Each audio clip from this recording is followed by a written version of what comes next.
Hello everybody, how are you? I am Norez and your teacher here and will be teaching you a different question and their answer.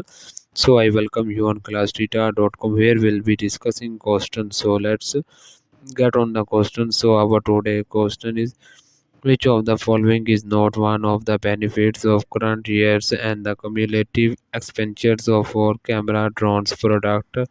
RD. The correct answer of the question is reducing total annual compensation cost of for PAT because such as spending once it reached $25 million annually and a cumulative total of $100 million allow the size of PAT to be reduced.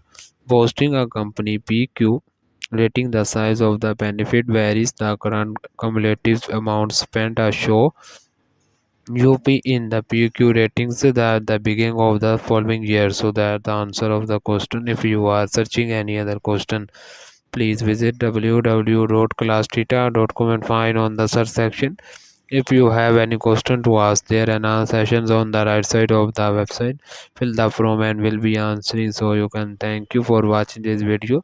Please do not forget to like, share, subscribe our channel until next question. Bye bye.